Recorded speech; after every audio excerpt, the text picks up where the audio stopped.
Hello everyone, welcome to GSRR. दोस्तों, आज का जो हमारा टॉपिक है उसका नाम है अनुसूचियाँ। अनुसूचियों से संबंधित जितने भी इम्पोर्टेंट क्वेश्चंस होंगे वो सभी हम इस लेक्चर सीरीज में डिस्कस करने वाले हैं। इससे पहले भी अनुसूचियों पर 2 लेक्चर और बन चुके हैं। अगर आपने वो वीडियोज़ नहीं देखे हैं तो जाकर उन वीडियोज़ को देख लीजिए, जिसमें काफ़ी इंपॉर्टेंट क्वेश्चन डिस्कस किए हुए हैं। तो चलिए स्टार्ट करते हैं without wasting of time. Question number 21, निम्नलिखित में से कौन सा सही सुमेलित नहीं है। आपको बताना है कि कौन सा सही सुमेलित नहीं है। तो सार्वजनिक स्वास्थ्य एवं स्वच्छता, ये किसका है? राज्य सूची का विषय है। इसको देखो, इस तरीके से देखो, दिल्ली के अंदर केजरीवाल क्या कर रहे हैं? मोहल्ला क्लिनिक चला रहे हैं। तो सार्वजनिक स्वास्थ्य का विषय किसका है? राज्य सूची का विषय है। ठीक है, नेक्स्ट हम बात करते हैं जनगणना। जनगणना कौन कराती है? भाई केंद्र सरकार कराती है। और इस बार कौन सी जनगणना होगी आपको कमेंट सेक्शन करके बताना है। और अभी तक कौन सी हो चुकी है और स्वतंत्रता के बाद ये कौन सा नंबर होगा अब की जनगणना का। तो ये कौन करता है? संघ सूची, यानी कि केंद्र सरकार का कार्य है। नेक्स्ट है राज्यसभा में सीटों का बंटवारा। तो राज्यसभा में सीटों का बंटवारा दूसरी अनुसूची, यानी कि दूसरी अनुसूची के द्वारा नहीं होता। ये काफी बार डिस्कस कर चुके हैं। राज्यसभा में सीटों का जो बंटवारा है वो 4th शेड्यूल, यानी कि चौथी अनुसूची में किया गया है। Allocation of seats in Rajya Sabha, ये आपको बता भी चुका हूं। देखो, ये दिखाया था, ये रही चौथी अनुसूची और इसमें 233 सीट का वर्णन है। जबकि आप जब भारत के संविधान का आर्टिकल 80 देखोगे, उसमें 250 सीट का वर्णन किया गया है। 12 कहां पर है? जो राष्ट्रपति के द्वारा नॉमिनेट होती है, ये वाली। और 238 कहां से आती है? संघ राज्यों से और स्टेट से। संघ राज्य का मतलब होता है जैसे कि दिल्ली हुआ, पुदुचेरी हुआ, दमन एंड दीव हुआ, दादरा एंड नागर हवेली हुआ, जम्मू एंड कश्मीर हुआ, लद्दाख हुआ। ये सारे के सारे क्या है? संघ शासित क्षेत्र हैं। और भारत में वर्तमान में 8 संघ शासित प्रदेश हैं, ध्यान रखना। लेकिन आप देखोगे 8 में से कितने? भाई 8 यूनियन टेरिटरी है हमारे भारत में। 8 में से केवल 3 यूनियन टेरिटरी ऐसे हैं जो राज्यसभा में अपना प्रतिनिधित्व करते हैं। कौन कौन? दिल्ली, पुदुचेरी और जम्मू एंड कश्मीर। जम्मू एंड कश्मीर की 4 सीट, पुदुचेरी की 1 सीट और दिल्ली की 3 सीट। ठीक है, इस प्रकार टोटल 8 सीट रिप्रेजेंट होती है यूनियन टेरिटरी से, केंद्र शासित प्रदेश से। किसमें? राज्यसभा के अंतर्गत। और जबकि 225 सीट कहां से होती है? स्टेट कितने हैं? 28 राज्य हैं। तो 28 राज्यों से कितने होती है? 225 सीट। तो कुल मिलाकर ये कितनी हो जाती है? 233। ठीक है, 233 ये होगी, प्लस 12 करी गई नॉमिनेट, तो 245 सीट आज के समय पर एट प्रेजेंट पे हैं जो फिलअप होती हैं। लेकिन हमारे संविधान में कितने लिखी गई हैं? 250। इन 250 में से क्या है? 238 आएंगे राज्यों से, जो कि अभी कितनी आ रही है? 238 की जगह 233, यानी कि 5 सीट अभी भी बची हुई हैं जो पीओके के लिए बताते हैं छोड़ी गई है। और नेक्स्ट जो ये 12 सीट हैं, ये क्या होती है? नॉमिनेट होती है। और नॉमिनेट कहाँ से होती है? 4 फील्ड से होती है: समाज सेवा, कला, साहित्य और विज्ञान। ठीक है, ये सारे के सारे ध्यान रखते हैं। नेक्स्ट हम बात करते हैं दल बदल विरोधी कानून। दल बदल यानी कि एंटी डिफेक्शन लॉ, इसको 52वें संविधान संशोधन के द्वारा जोड़ा गया था। ये बात आपको हम काफी बार बता चुके हैं। तो द से दल और द से 10वीं, द से दल, द से 10वीं। ठीक है, इस प्रकार से याद रखना है। ये भी क्या है? करेक्ट है। नेक्स्ट ऑप्शन है question number 22। Next question number 22, यानी कि कौन सा विषय समवर्ती सूची का विषय है? आपको बताया अभी कि जो शिक्षा है वो पहले राज्य सूची का विषय हुआ करता था, लेकिन उसको 42वें संविधान संशोधन के द्वारा, जो वर्ष 1976 ईस्वी में हुआ था, उसको राज्य सूची से हटाकर कहां पर रख दिया? समवर्ती सूची में डाल दिया गया। और इस प्रकार कुल मिलाकर 5 सब्जेक्ट ऐसे थे जिनको राज्य सूची से हटाकर समवर्ती सूची में डाल दिया गया था। और आज के समय पर क्या बताना चाह रहा था मैं? आज के समय पर मतलब इस पे केंद्र और राज्य दोनों के दोनों कानून बना सकते हैं। और जबकि आप देखोगे पुलिस किसका मैटर है? स्टेट का मैटर है। रक्षा केंद्र सरकार का मैटर है। और कृषि भी किसका है? स्टेट का मैटर है। ठीक है, नेक्स्ट हम बात करते हैं शिक्षा। जो प्रारंभ में राज्य सूची का विषय था उसको समवर्ती सूची में स्थानांतरित कर दिया। तो किसके माध्यम से किया? 42वें संविधान संशोधन के द्वारा। और 42वां संविधान संशोधन कब हुआ था? वर्ष 1976 ईस्वी में।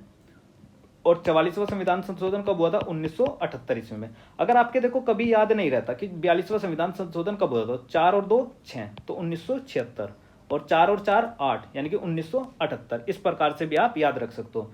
नेक्स्ट मैं बात करता हूँ कि 24वां संविधान संशोधन कब हुआ था। तो ये हुआ था वर्ष 1971 ईस्वी में। और 25वां भी हुआ था वर्ष 1971 ईस्वी में। ठीक है, नेक्स्ट क्वेश्चन है क्वेश्चन नंबर 24।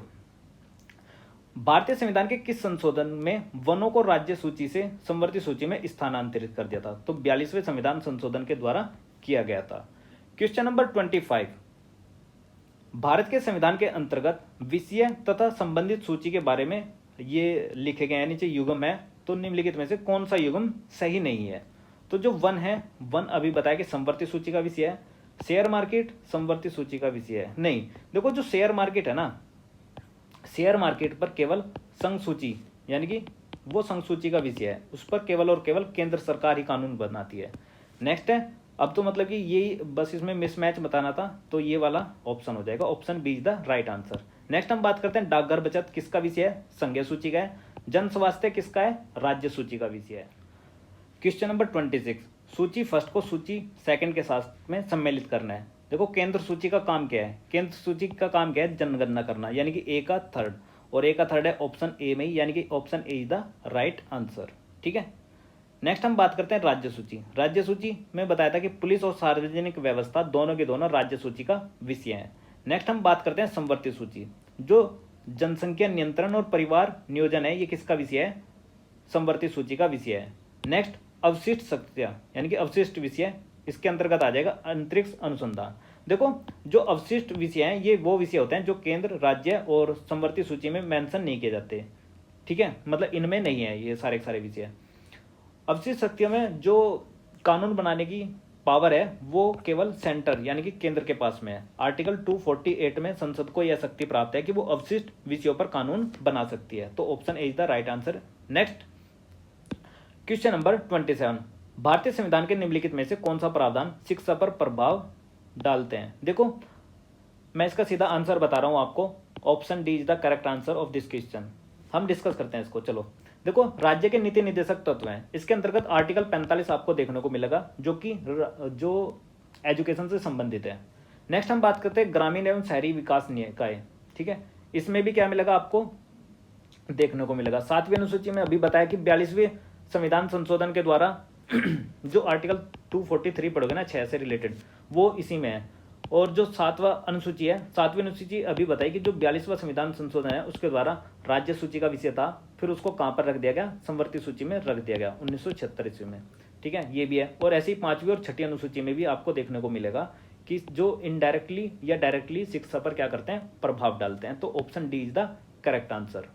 नेक्स्ट है क्वेश्चन नंबर 28, भारत के संविधान में निम्नलिखित में से कौन सा एक अनुसूची दल बदल विरोधी कानून विषय से संबंधित है? तो दल बदल से संबंधित कौन सी है? 10वीं अनुसूची है। और देखो नेक्स्ट फिर पूछा गया है कि दल बदल से संबंधित कौन सी अनुसूची है? तो 10वीं अनुसूची है।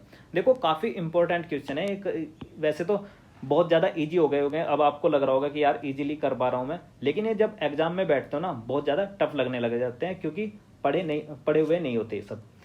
अगर मैं पूछूं कि 10वीं अनुसूची को कब जोड़ा गया था, तो आप बताओगे 52वें संविधान संशोधन के द्वारा वर्ष 1985 ईस्वी में जोड़ा गया। जब इनको जोड़ा गया उस समय पर राजीव गांधी की सरकार थी। इसमें क्या है? एंटी डिफेक्शन लॉ, यानी कि दल बदल, दैश से 10वीं, दैश से दल बदल। तो दल बदल से संबंधित क्या है? कानून को इसमें जोड़ा गया था। और इसमें आर्टिकल 101, 102, 190 और 191 में क्या क्या संशोधन किया गया था। और साथ ही साथ आप देखोगे क्या जोड़ी गई थी संविधान में? 10वीं अनुसूची जोड़ी गई थी। किसके माध्यम से? 52वें संविधान संशोधन के द्वारा। नेक्स्ट हम बात करते हैं जो देखो जो एक 6ठी अनुसूची है, इसके अंतर्गत 4 राज्यों के जो अनुसूचित क्षेत्र है उनके बारे में बात कर रखे हैं। वो कौन कौन से राज्य हैं? एक है असम,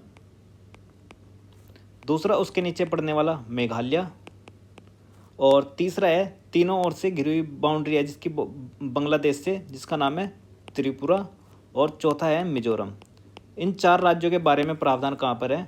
6ठी अनुसूची के अंतर्गत इनके अनुसूचित क्षेत्र के बारे में बताया गया है।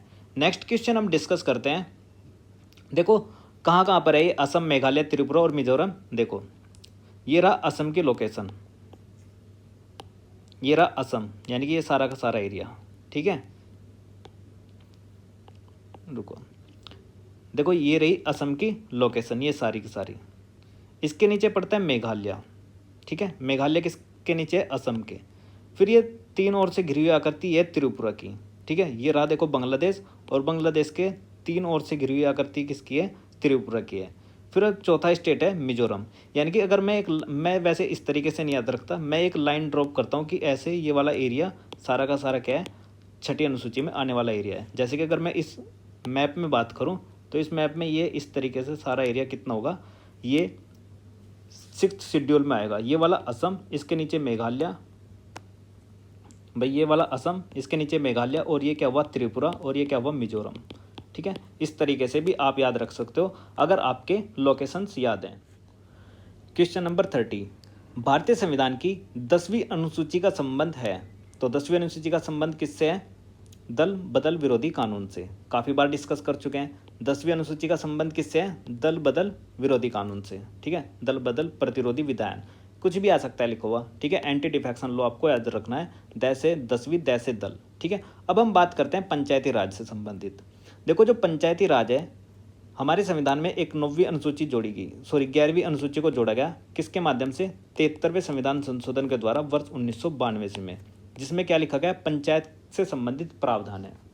उसमें पंचायतों की शक्ति और कर्तव्यों को बताया गया है, और साथ ही साथ पंचायत को 29 विषयों पर, यानी कि 29 विषयों पर शक्ति प्रदान की गई है कि आप इससे संबंधित प्रबंध कर सकते हो अपने एरिया में। कौन? ग्राम पंचायत। कितने सब्जेक्ट हैं? 29 विषय हैं। जब ग्राम पंचायत को जोड़ा गया वर्ष 1992 ईस्वी में, उस समय पर पीवी नरसिम्हन राव की सरकार थी, जिनको फादर ऑफ इकोनॉमिक रिफॉर्म्स के नाम से भी जाना जाता है। किसको? पीवी नरसिम्हन राव को। ये जो 73वां संविधान संशोधन अधिनियम है, जो वर्ष 1992 में हुआ था, ये लागू हुआ था 24 अप्रैल 1993 को। इसलिए देखोगे आप कि 24 अप्रैल 1993 को जब ये लागू हुआ था, तो इसलिए 24 अप्रैल को प्रत्येक वर्ष हम क्या बनाते हैं? पंचायती दिवस के रूप में मनाते हैं। क्या बनाते हैं? 24 अप्रैल को पंचायती दिवस के रूप में मनाते हैं। और पहली बार जो पंचायती दिवस मनाया गया था, वो सन 2010 ईस्वी में MMS यानी कि मनमोहन सिंह की सरकार जी के द्वारा बनाया गया था। नेक्स्ट हम इससे याद रखेंगे, वर्ष 2020 में नरेंद्र मोदी जी के द्वारा एक ई Gram Swaraj portal app launch किया गया। ठीक है, उसके माध्यम से क्या कर सकते हो आप? किसी भी पंचायत में कितने रुपए का खर्च किया गया है, वो सारी की सारी जो ब्यौरा है वो वहाँ पर आपको देखने को मिलेगा कि कितने वर्क अभी आपके एरिया में चल रहे हैं, कितने कंप्लीट हो चुके हैं, और कितने अभी प्रोग्रेस में हैं, यानी कि प्रोग्रेसिंग भी, कंप्लीटेड भी। ये सारे के सारे वर्क आपको कहाँ पर दिखेंगे? उस ऐप के अंतर दिखेंगे, ई ग्राम स्वराज ऐप जो है। ठीक है, इतनी बातें आपको ध्यान रखनी है। नेक्स्ट जो भूमि सुधार है, भूमि सुधार को फर्स्ट कॉन्स्टिट्यूशन अमेंडमेंट एक्ट के द्वारा कब? वर्ष 1951 ईस्वी में जोड़ा गया था। इस समय पर कौन थे प्रधानमंत्री? पंडित नेहरू, यानी कि पंडित जवाहरलाल नेहरू जी की सरकार थी। नेक्स्ट ऑप्शन देखते हैं, संघ एवं राज्यों के मध्य शक्ति का विभाजन कहाँ पर है? 7वीं अनुसूची में है, क्योंकि 7वीं अनुसूची में 3 सूची, संघ सूची, राज्य सूची और समवर्ती सूची, जिसको कनकरेंट लिस्ट कहते हैं, वहाँ पर सभी को अलग अलग विषय प्रदान किए गए हैं कि आप इस सब्जेक्ट पर कानून बनाओगे, आप इस पर बनाओगे, आप इस पर बनाओगे। तो यानी कि शक्तियों का क्या कर दिया? विभाजन कर दिया। नेक्स्ट क्वेश्चन है क्वेश्चन नंबर 32, भारतीय संविधान की 7वीं अनुसूची के अंतर्गत संघ सूची में किसका उल्लेख नहीं है? तो किसका उल्लेख नहीं है भाई? गैस का उल्लेख नहीं है, क्योंकि जो बैंकिंग है और बीमा है और जनगणना है, ये तीनों के तीनों संघ सूची के विषय हैं। जबकि आप देखोगे, देखो इस क्वेश्चन की मैं आपको एक्सप्लेनेशन दिखा देता हूँ क्या है। अगर यहाँ पे नेचुरल गैस आ गया ना, तो आप फंस सकते हो इस क्वेश्चन में। देखो ये रहा, ये क्या हो गया यार?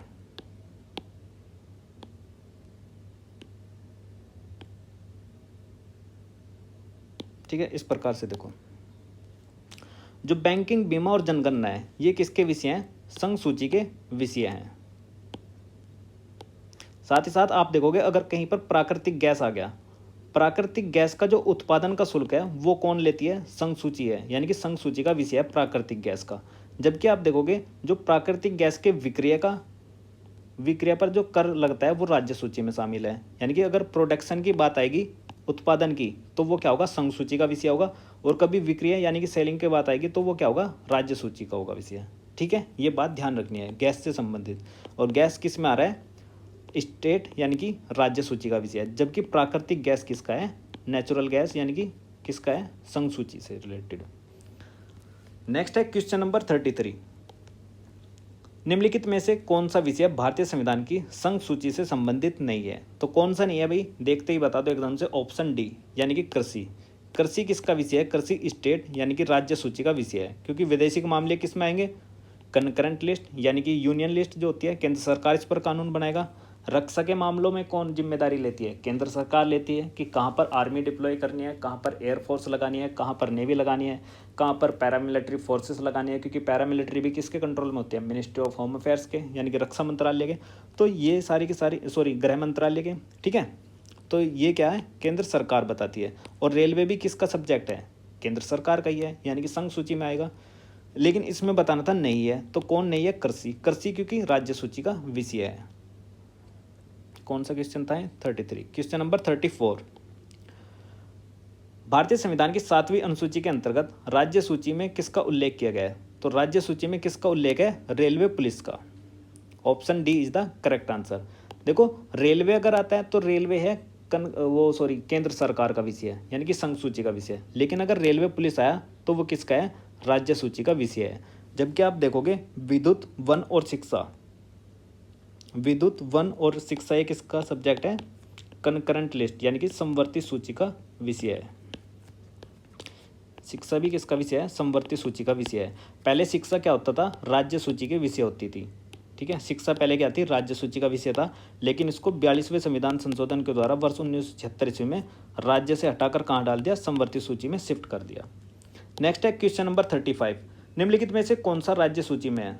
तो कौन सा है राज्य सूची में? आर्थिक एवं सामाजिक नियोजन, सॉरी, राज्य सूची का विषय कौन सा हो जाएगा? रेलवे पुलिस, ठीक है। क्योंकि जो ये वाला विषय है ना, आर्थिक एवं सामाजिक नियोजन, इस पर तो दोनों कानून बनाते हैं, सेंटर भी और स्टेट भी। अगर सेंटर और स्टेट दोनों मिलकर कानून बनाते हो तो इसका मतलब ये होगा कि ये समवर्ती सूची का विषय है, ठीक है। जनगणना भी किसका आएगा? केंद्र सरकार का, यानी कि संघ सूची का। नेक्स्ट हम बात करते हैं क्वेश्चन नंबर 36। पंचायती राज विषय निम्नलिखित में से किस सूची में सम्मिलित है? तो आंसर है राज्य सूची। जो पंचायती राज है वो राज्य सूची का विषय है। Next question number 37। भारतीय संविधान की 7वीं अनुसूची में जो थर्ड अनुसूची है, जिसको हम समवर्ती सूची कहते हैं, उसमें शामिल विषय कौन सा है? तो इस क्वेश्चन का करेक्ट आंसर होगा ऑप्शन ए, यानी कि दंड प्रक्रिया। बाकी जो ये तीनों के तीनों है, पुलिस, लोक व्यवस्था और कारागार, ये तीनों के तीनों स्टेट का विषय है, यानी कि राज्य सूची का विषय है। Question number 38। विवाह, विवाह विच्छेद और गोद लेना, ये 7वीं सूची के किस सूची में शामिल है? तो विवाह, विवाह विच्छेद और गोद लेना तीसरी सूची, यानी कि समवर्ती सूची में शामिल है। Next question number 39। भारतीय संविधान की 7वीं अनुसूची किस सूची और प्रविष्टि का संबंध राज्य के विधानमंडल के निर्वाचन से है? देखो, इस टाइप का क्वेश्चन थोड़ा सा टफ हो जाता है, लेकिन इस क्वेश्चन को इजी बनाने के लिए मैं आपको थोड़ा सा कुछ प्रूफ दिखाता हूँ कि देखो, सबसे पहले देखते हैं ऑप्शन ए। हम जाते हैं, यानी कि सूची फर्स्ट का ऑप्शन ए जब देखेंगे उसके अंदर प्रविष्टि दी गई है, यानी कि नियम दिए गए हैं। कितने दिए हैं? सूची फर्स्ट के अंतर्गत 100 दिए हुए हैं। तो जब हम उसकी 72वें नंबर की प्रविष्टि देखते हैं तो हम देखते हैं उसमें कि राज्य के विधानमंडल से संबंधित है प्रावधान कुछ या नहीं। तो ये रही आपके सामने 7वीं अनुसूची। 7वीं अनुसूची में बहुत सारे विषय हैं। तो जब हमने देखा 72वें नंबर की प्रविष्टि, तो उसमें विधानमंडल के बारे में देखने को हमें मिला। इसका मतलब ये हुआ कि जो ऑप्शन ए है वो क्या है? करेक्ट हुआ। नेक्स्ट हम देखते हैं ऑप्शन बी, यानी कि सेकंड सूची और प्रविष्टि नंबर 27। तो सेकंड सूची का मतलब राज्य सूची से है, और ये चल गई राज्य सूची, और इसके नंबर जाते हैं 27 पर। तो 27 पर हम देखते हैं कि सूची 3 में प्रविष्ट 33 उपबंधों के अधीन रहते हैं माल का उत्पादन। तो मतलब कि विधानमंडल के जैसा कोई ऐसा प्रावधान देखने को नहीं मिलता कि विधानमंडल के निर्वाचन का है, बल्कि किससे रिलेटेड है? माल के उत्पादन से। तो इसका मतलब सेकंड ऑप्शन गलत। वहीं अब अगर हम बात करते हैं सेकंड सूची के अंतर्गत प्रविष्टि नंबर 37, तो 37 में हमें क्या देखने को मिलता है? 37 में संसद द्वारा बनाई गई विधि के उपबंधों के अधीन रहते हुए राज्य के विधानमंडल के लिए निर्वाचन, यानी कि राज्य के विधानमंडल के लिए निर्वाचन किसमें है? प्रविष्टि संख्या 37 में भी है, यानी कि ए एंड सी। और अगर हम सूची थर्ड, यानी कि समवर्ती सूची की प्रविष्टि संख्या 32 देखते हैं, तो 32 के अंतर्गत हमें क्या ये देखने को मिलता है या नहीं? तो ये चल गई समवर्ती सूची। तो समवर्ती सूची की प्रविष्टि संख्या 32 पर जाते हैं। ये लिखी गई राष्ट्रीय जलमार्गों के संबंध में सूची है। तो इसके अंतर्गत भी ऐसा राज्य विधानमंडल से संबंधित देखने को नहीं मिलता। इसका मतलब ये भी गलत है। तो ऑप्शन ए एंड सी, यानी कि बोथ ऑप्शन आर करेक्ट, ठीक है। ये डिस्प्यूटेड रहा था, उसमें भी मध्य प्रदेश की जब पीसीएस की परीक्षा रही थी उस समय पर भी डिस्प्यूटेड था, क्योंकि ए और सी क्या है? दोनों के दोनों ऑप्शन करेक्ट हैं, ठीक है। Question number 40। सरकार द्वारा शुल्क एवं कर लगाने का अधिकार संविधान की किस अनुसूची में सम्मिलित है? देखो, स्टेट गवर्नमेंट और केंद्र सरकार दोनों के दोनों टैक्स लगाते हैं, तो इसका मतलब ये हो कि 7वीं अनुसूची के अंतर्गत आएगा ये, क्योंकि 11वीं अनुसूची किससे संबंधित है, पंचायत से रिलेटेड है। 9वीं अनुसूची लैंड रिफॉर्म यानी कि भूमि सुधार से संबंधित है। और 6ठी अनुसूची में 4 राज्य है, असम, मेघालय, त्रिपुरा और मिजोरम, AMTM या फिर ATM में मनी। ठीक है, इस तरीके से भी आप याद रख सकते हो। नेक्स्ट है क्वेश्चन नंबर 37, भूमि सुधार डैश के विषय के अंतर्गत है। तो भूमि सुधार किसका विषय है भाई, भूमि सुधार राज्य सूची का विषय है। क्वेश्चन नंबर 42, भारत के संविधान की किस अनुसूची के अधीन जनजातीय भूमि का खनन के लिए निजी पक्षकारों का अंतरण अपकृत और शून्य घोषित किया जाता है। तो इस क्वेश्चन का करेक्ट आंसर होगा ऑप्शन 5, क्योंकि जो जो जनजातीय क्षेत्रों से संबंधित अनुसूची है ना, वो 5 और 6 है। और मैं आपको दिखा देता हूँ इसका एक्सप्लेनेशन के हाथ में। देखो ये क्या कहती है, 5वीं अनुसूची क्या बताती है, अनुसूचित क्षेत्रों और अनुसूचित जातियों के प्रशासन और नियंत्रण के बारे में प्रावधान करती है। और अनुच्छेद 244 भी आपको देखने को मिलेगा किससे संबंधित, जनजातीय भूमि के क्षेत्रों से संबंधित। ठीक है, अगर मैं आपको दिखाना चाहूँ कि 7वीं अनुसूची में ये बात कहाँ पर लिखी गई है, तो देखो यार, ये रही 7th शेड्यूल। तो 7वीं अनुसूची में 6ठी अनुसूची में लेके जाता हूँ आपको कि 6ठी अनुसूची में कहाँ पर लिखी गई ये बात। ये रही 6ठी अनुसूची, और उसमें खनिजों के पूर्वेक्षण, निष्कर्षण, प्रयोजन के लिए अनुज्ञप्ति या पट्टे, ये सारे के सारे कहाँ पर लिखे गए, 6ठी अनुसूची में, खनिजों से संबंधित बात। ठीक है, देखो यहाँ पर थोड़ा सा टाइम इसलिए लग सकता है क्योंकि मैं सारी की सारी चीज़ें आपको प्रूव करा रहा हूँ किससे, बेयर एक्ट से। और बेयर एक्ट क्या होता है, बहुत इंपॉर्टेंट चीज़ है, सभी को पता होगा, लॉ के स्टूडेंट्स को तो। ठीक है, चलिए चलते हैं नेक्स्ट क्वेश्चन पर।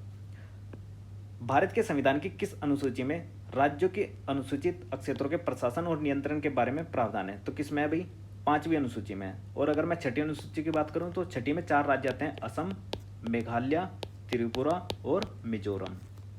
नेक्स्ट क्वेश्चन नंबर 44, भारत के संविधान की 5वीं और 6ठी अनुसूची का संबंध किससे है, अनुसूचित जातियों के हितों के संरक्षण से है। ठीक है, option A is the correct answer. Question number 45, अनुसूचित 6 इनमें से किस राज्य में लागू नहीं होती। देखो आपको पता है कि अनुसूची 6 में कितने राज्य आते हैं, असम, मेघालय, त्रिपुरा और मिजोरम।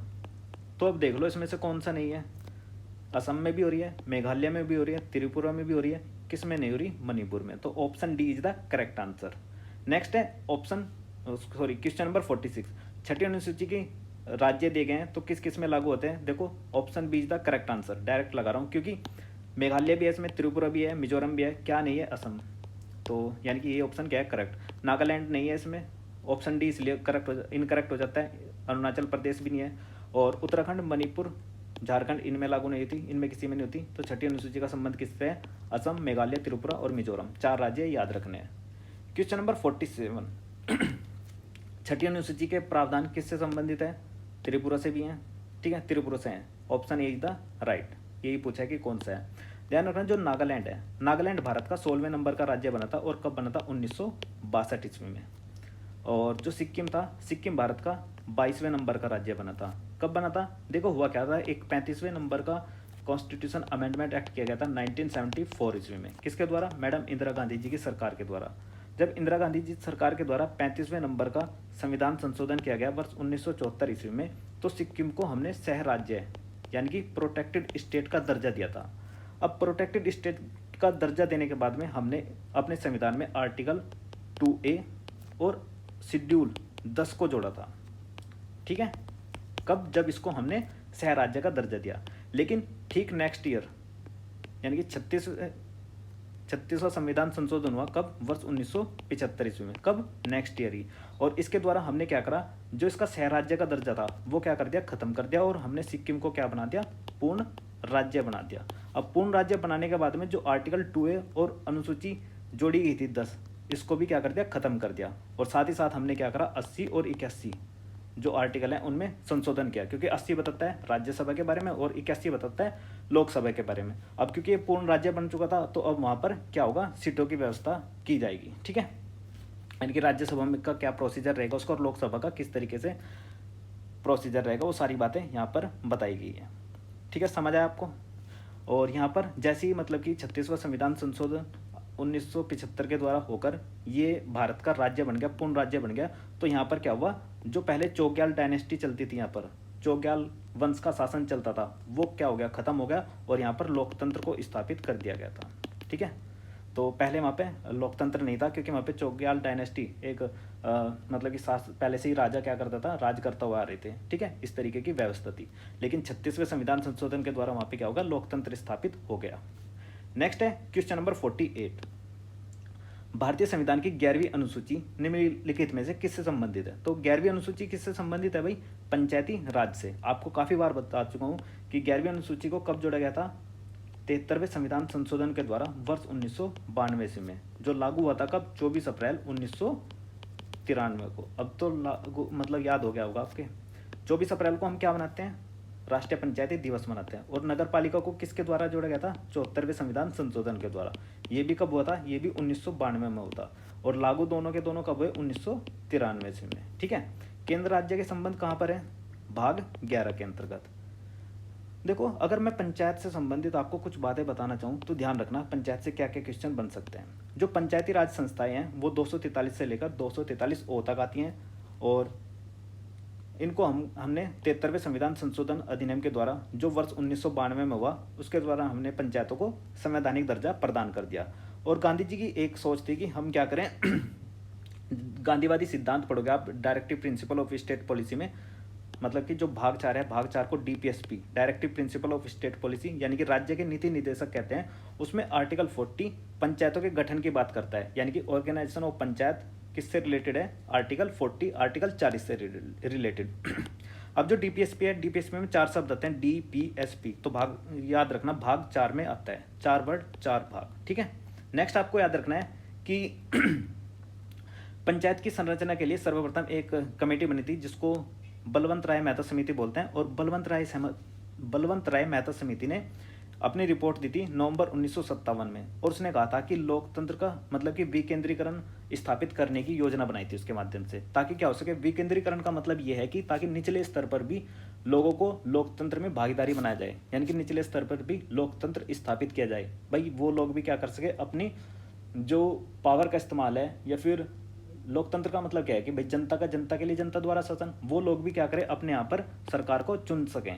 इस तरीके की व्यवस्था क्या कहलाते हैं? विकेंद्रीकरण। यानी कि सबसे निचले स्तर पर भी आप पावर को दे दो, वो क्या कहलाएगा? विकेंद्रीकरण, ताकि लोकतंत्र स्थापित हो सके सही रूप से। और इनके द्वारा बलवंत राय मेहता के द्वारा एक रिपोर्ट पेश की गई जिसमें कहा गया कि हम क्या करेंगे, त्रिस्तरीय व्यवस्था यानी कि 3 टायर स्ट्रक्चर गवर्नमेंट का फॉर्मेशन चाहते हैं। किस प्रकार से?